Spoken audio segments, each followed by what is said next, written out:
Hey, what is going on, guys? So today we'll be taking a look at the most recent Star Wars The Black Series figure I've picked up here. This is the Clone Commander Jesse. As a lot of you guys know, this one is quite a controversial release, mainly of course because of the helmet there. We'll take a look at it once we do get into it, of course, but here's a shot of the front of the packaging, the artwork on the side of the box.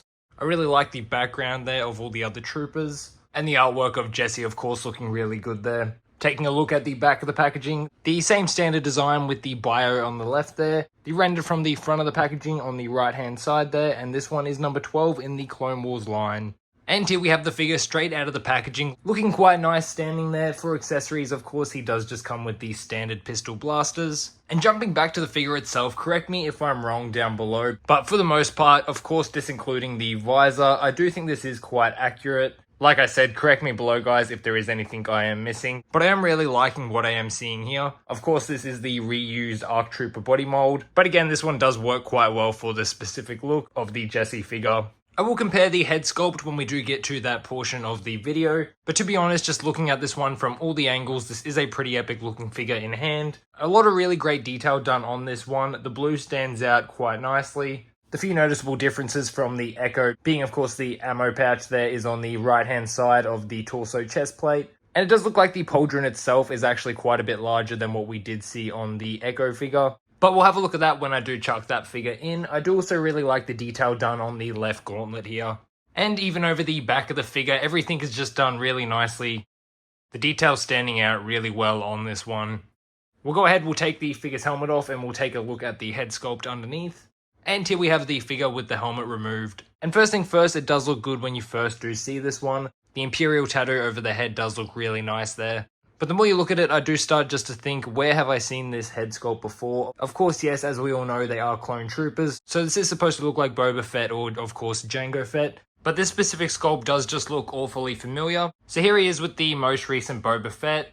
And I could be wrong, but honestly, these do look like the same head sculpt here. Again, they could just be very similar, and it could just be me and the way I'm looking at it here, but what do you guys think? Have they just reused the same head sculpt here and done a bit of different paintwork, or is this a new sculpt?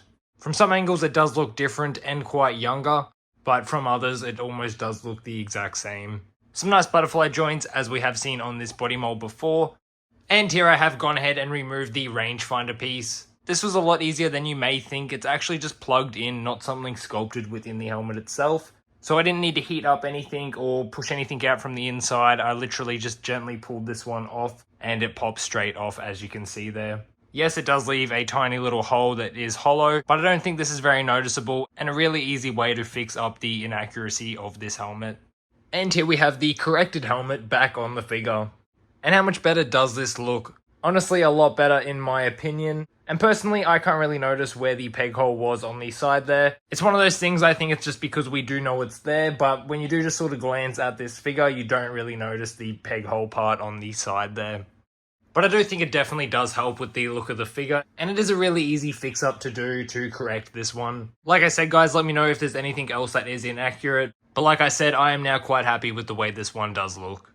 And of course, we did have to chuck in Echo to take a look at both of these troopers next to each other. And the first thing I do notice is that the blues seem to be very much the same. If not, they're extremely close, which is really great to see. These two look really epic standing here together, so definitely keen for the 5s when that one does come out. But just having these two here, they do look great. Like you can see there, as I was mentioning earlier, it does look like those pauldron pieces are larger on the Jesse figure. And of course, seeing them next to each other, you can really see the paint and detail differences between these two. The final thing you can notice is, of course, the paint running down the arms is quite a bit thicker on the Jesse figure. But overall, I think this is a really great figure. I'm really happy with the way this one has turned out. Let me know what you guys think below. As always, thank you all for watching, and I'll catch you in the next one.